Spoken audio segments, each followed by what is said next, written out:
Okay, hello everyone. Welcome po sa ating channel. This is Coach Jared. Good morning, good afternoon, good evening, wherever you are in God's green earth. At maraming pong salamat sa inyo pong patuloy na pagsuporta sa ating channel. Please don't forget to subscribe dito po sa Coach Jared Live YouTube channel. Pa-follow po ang ating Facebook page, Pinasabat Pinasabat Newsroom. Pinasabat Newsroom, at meron din po tayong Facebook group, Tambayan ng mga Cocheros. Ayan. Okay. Kamusta po lahat? Anong araw ba? Thursday. Ngayon pong Huwebes. Ayan. Ngayon pong Huwebes ng hapon. Gabi na pala. Ngayong Huwebes ng gabi. Oo. Okay pa ba? Ako, kakatapos lang ng isang subject sa finals. Oo. So, kulta pa rin ang utak natin, guys! Oo. Kulta pa rin ang utak natin. Oo. Criminal procedure. Okay. Ayan. Andito si Kina. Okay. Ayan. Happy Valentine's. Oo, nakapula ako today. Pula tayo today, guys. Oo. Alright, wait. Shoutout na muna tayo bago tayo magpatuloy.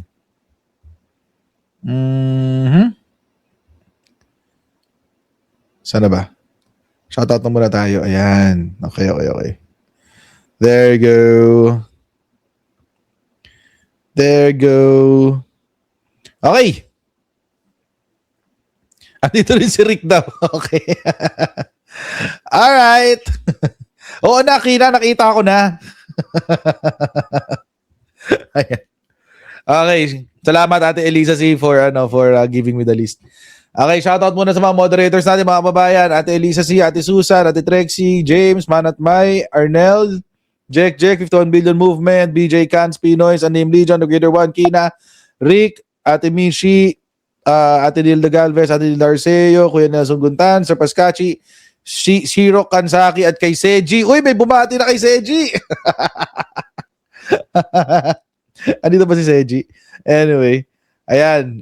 Shoutout din kay Edong, Ceresa Force, Carlo Cabezon, Ellen Rose Bataycan, Cora Yance, Ruel Morata, Vivian Narcos, Dang NM, Emmanuel Espinosa, Victor Sales, Maria Corazon Manar, Felicitas Sasis Nawe, Veronica Medina, Eileen Drenon, Lea Marian, Mariel Soriano, Cindy Coser, Jesus Fisalbon, John Bumatay, Melanio Tadeo, Allen Mar Depilan, Alma Hashem, Edita Banjola, Peach Sim, Kiara Cassandra Henderin, Jessie Kim, Lovi De Torres, Rainier Alay, Sawi sa Pagmamahal.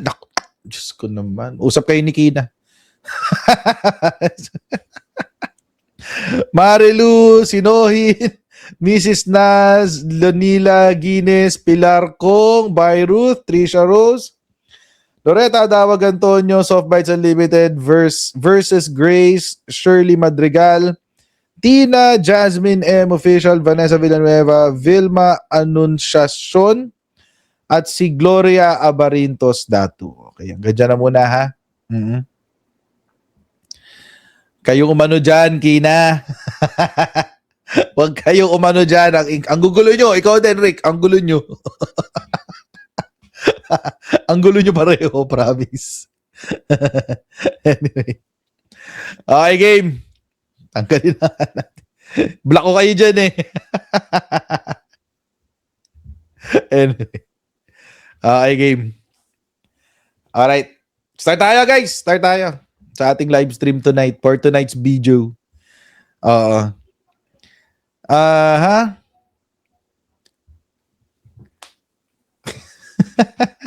Salamat pala sa misis. Salamat sa misis ko for buying me this watch. Sponsored. Sponsored ang relo natin today, guys. Sponsored. Anyway. Ayan. So, pag-usapan natin to. Unahin muna natin tong sa mukhang tinatambakan na rin ang kaso to sila si Maria Apor daw, di rin mahagip ng shoutout. Ayan na, shoutout kay Maria Apor. Ayan, nahagip ka na. Okay. Game. So, today mga kababayan, dalawa ho ang well, di lang dalawa actually. Marami ho sa mga Duterte supporter ang kinasuhan for today's video. Oo, napakarami guys. Napakarami. Um, eto pag-usapan natin yung yung 1 2 3. Ayan, yung tatlo. Oo. Lahat to mga senador. Oo. Di ba mga kababayan, itong nakaraan, itong si Cayetano at si Padilla ay kinasuhan ni Kiko D. Kiko Aquino D. O parang ganun. At apo daw ni Ninoy, parang ganun, or apo daw ni Cory, something. Parang ganun ang drama niya. Kinasuhan sila sa ombudsman ng obstruction of justice. Kasi nga, dahil doon sa naganap na shootout sa Senate. Also, dahil nga doon sa shootout na yon nagkaroon din ng pagtulong or naging accessory sa pagtakas etong si Robin Padilla. And I think it's about time na itong si Robin Padilla ay masampal uli ng katotohanan ng batas ng Pilipinas. Oo. May DDS na nagsabi na hindi pa daw fugitive si Bato dahil wala pang desisyon ang SC. Your comment on this? Well, precisely wala pang comment ang SC. So, whatever the current rule will stand. Wala pang desisyon ng SC.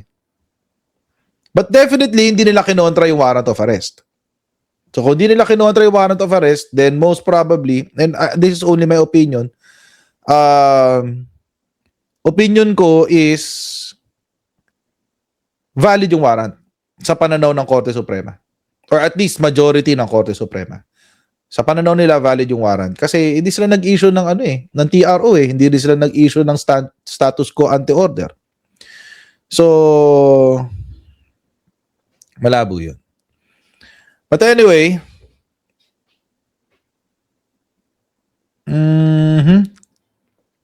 nawala ako? Wait, no, I'm online.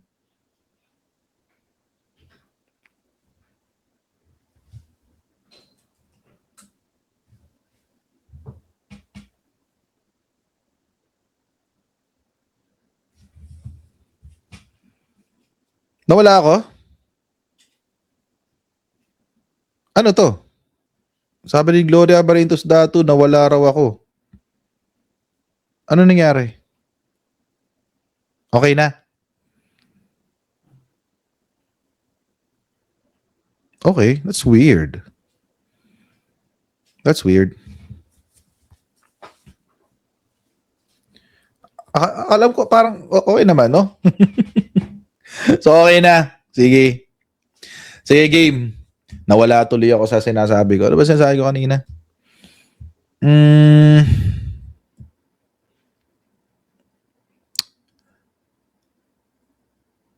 Ano yung sinabi ko kanina? Nawala tuloy ako sa sistema. Ayun na nga, yung sa warrant of arrest.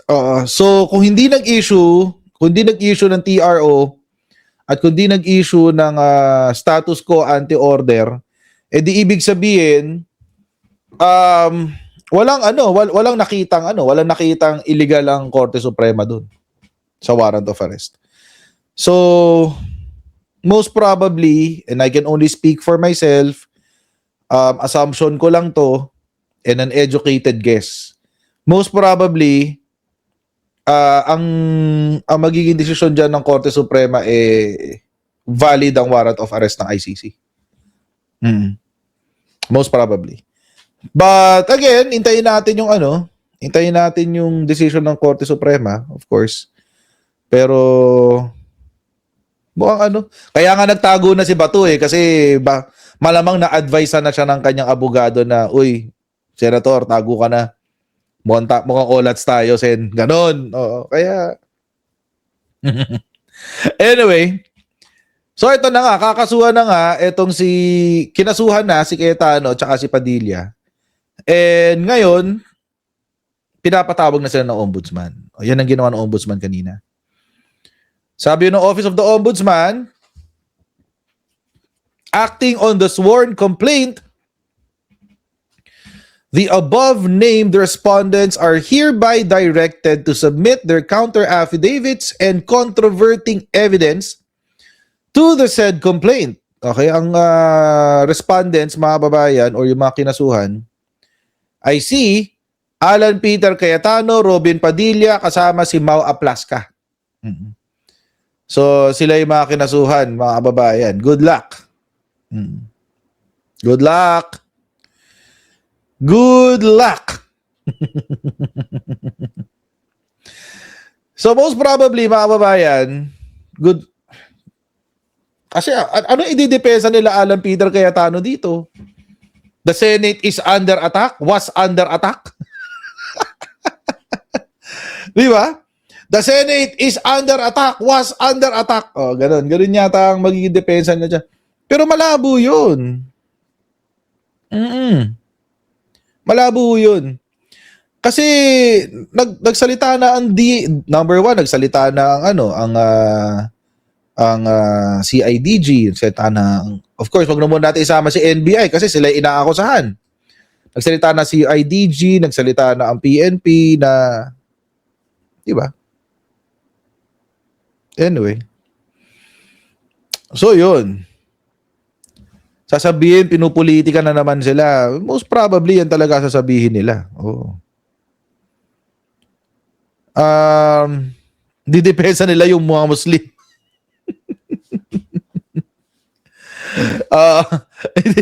Didepensa nila yung mga Muslim.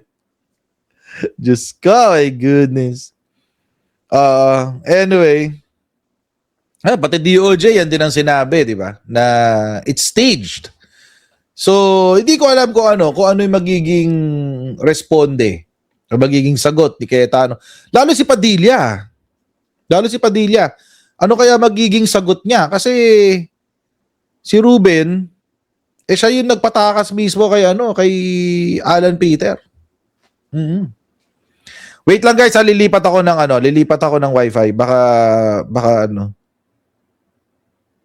Wait lang.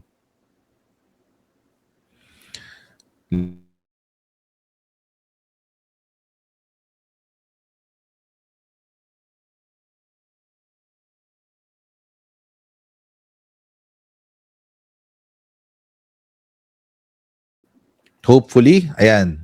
I think we're back.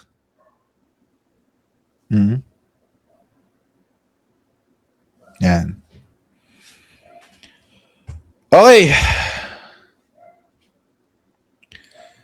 So ayun. Tapos mga kababayan, hindi pa po diyan natatapos ang kwentuhan. Actually, ito pala yung dokumento niyan. Ito yung kinaso, ayan. May ang utos ng ombudsman. Obstruction of justice yan, Alan Peter Cayetano, Robin Hood Ferdinand Padilla, Mau Aplasca. Yan. Sila yung kinasuhan.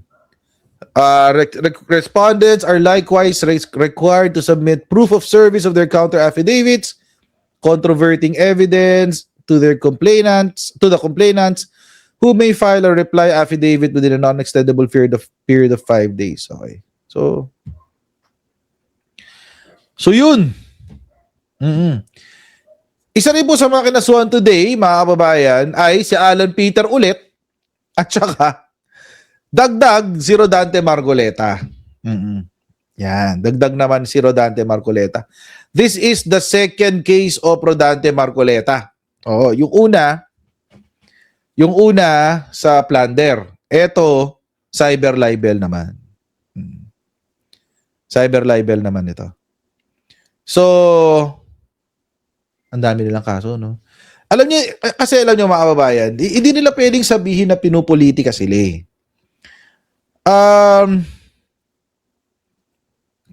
Kasi, wait, ano ba nangyayari?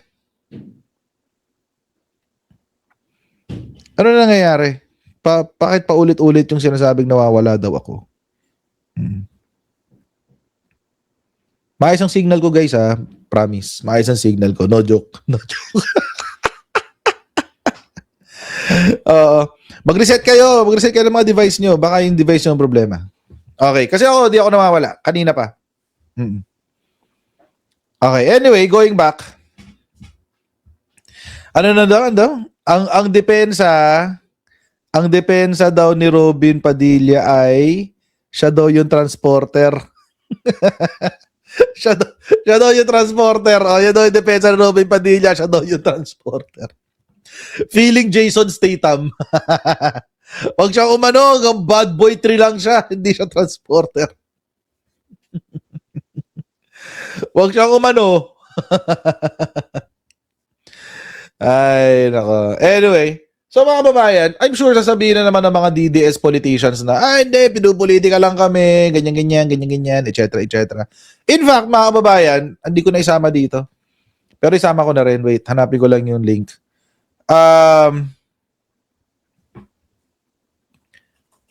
In fact, mga babayan, pati si Lino Cayetano, nakita niyo na ba yung comment ni Lino Cayetano? sabi ni Lino Cayetano, tama na, Alan. Ama ka na. Sabi ni Lino Cayetano. Ay, Diyos ko, talaga ka. Oo, ito sabi ni Lino Cayetano. Ama ka na raw. Ama ka na, akla.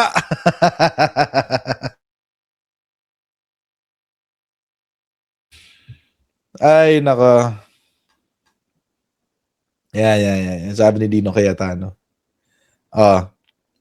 Kasi to si Alan, di ba, ito nga si Alan, di ba, hindi siya marunong tumahimik kasi hindi siya marunong, wala siyang wala siyang consciousness ng ideya ng ibang tao or kapag ibang tao ay nagsasalita. Hindi siya conscious. Ang gusto lang niya, yung sarili lang niya yung naririnig. So ito si Alan Peter sabi, just remember, siguro dahil sa kaso, sabi, just remember who you are, Kiko. Aquino ka, hindi ka Kiko D. Marcos. Don't get instructions from the administration. Ito naman sabi ni Lino Cayetano. Ayan, sabi ni Lino, hay, tama na, Alan. Ang Vargas eh. Ama ka na. Ama ka na, akla. Tama na, Alan. Apologies to the Aquino family. Today is not only the death anniversary of Pinoy, but also that of our dad. Perhaps this is a good day for prayer, reflection, and quiet remembrance for honoring those we have all lost and recommitting ourselves to serving the Filipino people through our actions. Ayan. Iyak. Pinagalitan ng bunso. Siya ba yung bunso? Sino ba ang mas bata sa kanila? Dahil definitely mas bata si Lino.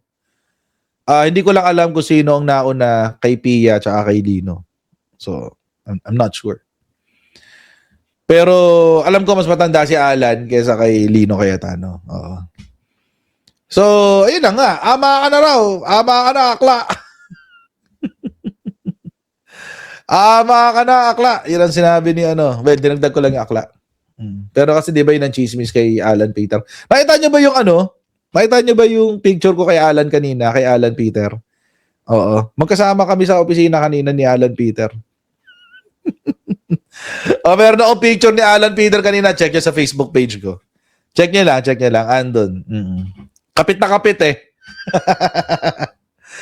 Ay, nako. Anyway, so going back dito sa kaso, kinasuhan sila ng cyber libel. Ang nag-file naman ng kaso ay si Trillanes. At galing ito sa yung yung Peking Blue Ribbon Committee hearing. Problematic kasi talaga yung hearing na yun.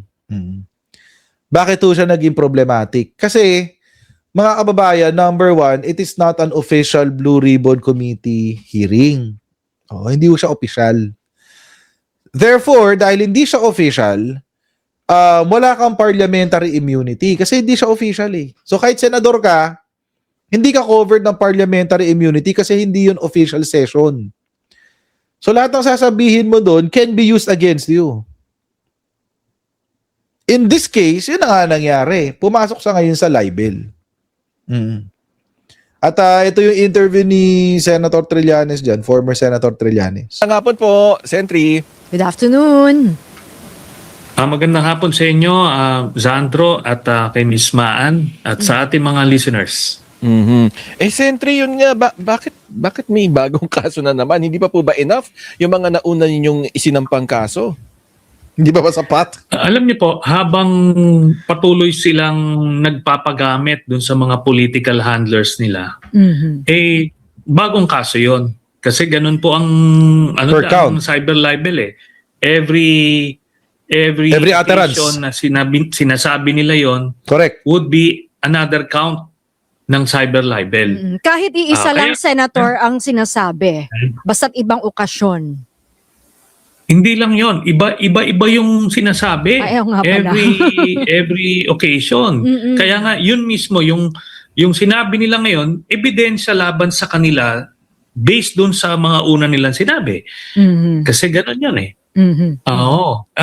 Para ano to, magtanda kasi kung ano man yung pinangako sa kanila rito o binigay sa kanila, tignan natin kung katumbas yan ng perwisyong kakaharapin nila. Hindi kasi pwede yung ganon. Ganon lang po yan. Pero yung executive, ano ba yun, yung privilege na sinasabi? Parliamentary Pwede ba nilang privilege. gamitin yun, Senator? Hindi po. Kasi nung June 3 or the day before nag-conduct sila ng pseudo committee hearing, pinalitan na si Cayetano as Senate President, pinalitan na rin si Marcoleta as Blue Ribbon Committee Chairman. Kaya nung time na nag-conduct sila, wala na silang personality. Right. In fact, pati mismo yung Blue Ribbon Committee staff na nagre-record doon, wala. Wala doon sa ano. So anong nangyari dito, parang press conference lang yon. Ngayon with that, strip sila ng parliamentary immunity nila. So parang rogue hearing na to, Senator, no? Kumbaga, illegal Ganun na po. yun. Oo. So, So, lahat ng rogue pinatawag doon, pwedeng kasuhan ng Correct. cyber libel. Yes. Tama.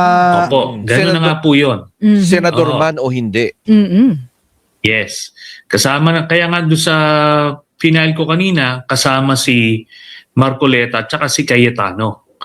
Oo. Kasi hindi pwedeng ganon. Actually, itong mga ginagawa nila na yon, yung rogue committee hearing na yon, plus yung ginawa nila dun sa EDSA Mandaluyong, sa Events Place, may mga destabilization component yon. Kasi may mga kaakibat na mobilization ng mga tao, panawagan. Kaya ano siya, it was meant to agitate the general public, hoping sila na mag-create ito ng outrage para people will start pouring out into the streets. Pero wala naman hong kadating-dating eh. Kasi nga, balubaluktot yung mga kwento, tapos kaya Exactly. hindi nakapanipaniwala. Yun talaga yun, mga kababayan. Hindi sila makakuha ng momentum dito sa 18 Maleta Boys kasi maaga kasi na discredit eh. Maaga na discredit yung 18 Maleta Boys. So hindi sila makakuha ng momentum. Nung unang sumabog pa lang yung 18 Maleta Boys na yan, na-expose agad na out of the 18, 4 lang ang naging Marines. Apat ang hindi Marines out of the 18. Tapos, out of the 18, 3 lang ang honorably discharged. Ibig sabihin, 3 lang ang nakatapos ng kanilang nakapag-retire ng maayos o nakaalis ng maayos sa military. So, palyado agad. Tapos nagkaroon pa ng nung nag-imbestigang NBI, natuklasan na yung unang butas sa kwento nila na yung helicopter na yung air taxi. Yung kwento ng air taxi na nag-deliver daw sa ganitong lugar, etc., etc. Wala silang manifest. Or walang kopyang, walang record ang air taxi na may ganung biyahe na naganap papuntang Lawag. So, doon pa lang sira agad yung kwento.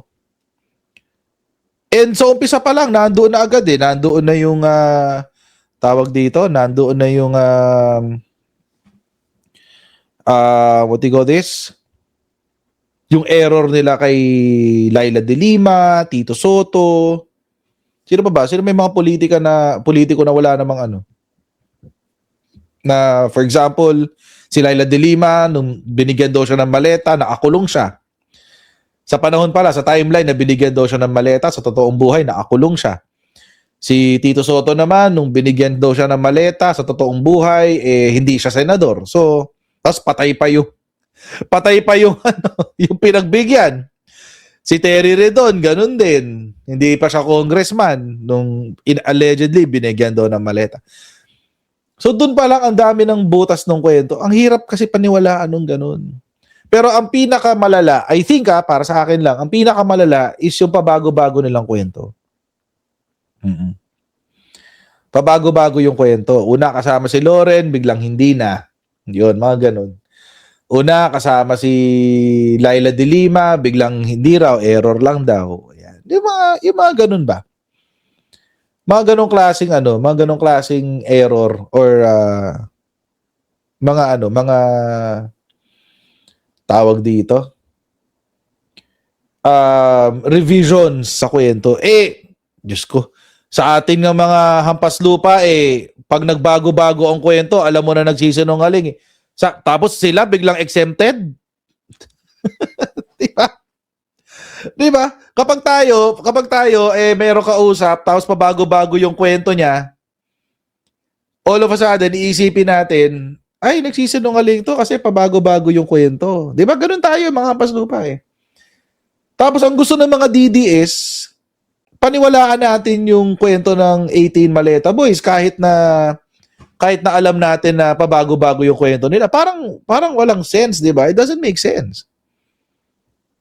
Bakit natin kailangan isuspend yung ating tawag dito? Bakit kailangan natin isuspend yung ating paniniwala? Dahil lamang sinasabi ng mga DDS, ay hindi kasi mga Marine sila. Hindi nga sila Marines Dishonorably discharged, sabi na AFP, paulit-ulit. Di ba? So, kaya hindi sila makakuha ng momentum. Peke kasi yung kwento. Sa dami nung mga nakasuhan na po ng libel, may mga pagkakataon kasi, Sentry, na hindi lang hindi lahat ng 18. Yung iba pa isa-isa, pa dalawa-dalawa, lalo na yung mga mismong bumabanggit doon sa pangalan ng spesipikong personalidad. Sa tingin nyo, Sentry, hindi kaya pag nag-ipon-ipon tong lahat, parang maipit at maiwan sa wala itong 18 at baka mamaya, pati pampaabogado, problemahin din nila. Dapat lang ho, no? Kasi ganito po yan. Naiintindihan ko yung kalagayan nila na medyo gipit sila at kaya very vulnerable sila. Pero at the same time, nagpagamit sila May karampatang consequence yan. At yun naman yung sinasabi mo, Sandro, na yung doon sa ibang appearances nila, yung iba lang yung nagsalita. Pero doon sa affidavit kasi nila, pinagkaisa nila lahat Parang shared knowledge yun. O ngayon, pagka sinabi nila doon sa kanilang depensa na hindi ko naman sinabi yan gagamitin naman yun doon sa isang kaso nila na sinabi nila na ito lahat ang kaalaman namin. Joint affidavit At dahil kaya hindi nila alam kung saan sila susuot dito. Oo. At dahil nga sa sa patong-patong na kaso, posible maging pressure ito sa ilan para bumaliktad na, kumalas na. Yun, no? Babaliktad kaya ang tanong. Nasa sa kanila yon. Nasa kanila yon kung gusto nila ng redemption, di umamin sila kung sino ba yung nakipag-usap sa kanila, sino yung nangako sa kanila ng kung ano man, kapalit niya yung mga sinasabi lang. Kasi alam niyo, very basic. Sana lang kung ganyan din lang naman na gagawa sila ng mga kwento, sana magaling sila mag-memorize. Kasi nagkabuhol-buhol Di ba? Hindi kasi sila artista, Sen. Next, wala pala. Ngayon dun sa akin ang sinabi, noong una $2 million yung binigay ko. Ngayon lumalabas $6 million na. Kasi 6 na maleta daw eh. Nadadagdagan. Paano yun? Ano ba talaga? 'Di ba? Ano lang, ang problema hindi alam nitong 18 na ito, yung pinasukan nila. Akala nila na parang social media engagements lang yan na pinupuri sila, binobola sila ng mga DDS. Pero yung mga yan, sa korte, wala yung mga yan. Kahit na ilang engagements mag-isa lang ang sila ibigay sa inyo dyan, ilang papuri ibigay sa inyo dyan, pero sa korte kayo lang. Ngayon, yun na yung opportunity nila. Sige nga, Aber, pakita nyo lahat ng katibayan nyo. Yun ang gusto natin mangyari dito. Aamin at merong bibigay dyan, aamin dyan na nagamit lang siya kung Binayaran kung ano man lang, ang 5 dahilan. million.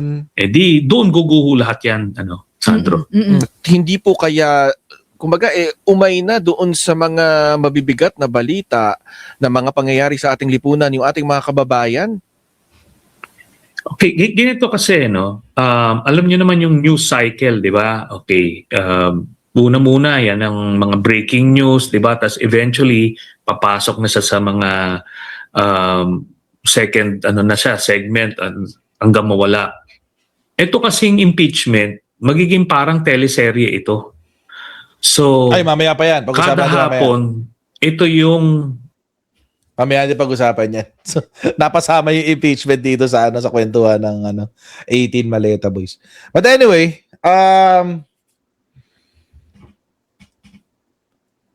kulang ang 5 milyon na ibinayad sa kanila. Sa dami ng kaso na meron sila ngayon. Itong 18 Maleta Boys, kulang ang 5 milyon sa kanila. No joke.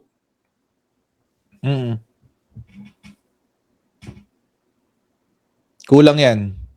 Hindi ko alam kung paano nila, kung sasaluhin din ba ni Baligod yung legal, magbibigay ba siya ng pro bono services para dito sa mga to? I doubt, kasi mukhang pera to si Baligod eh.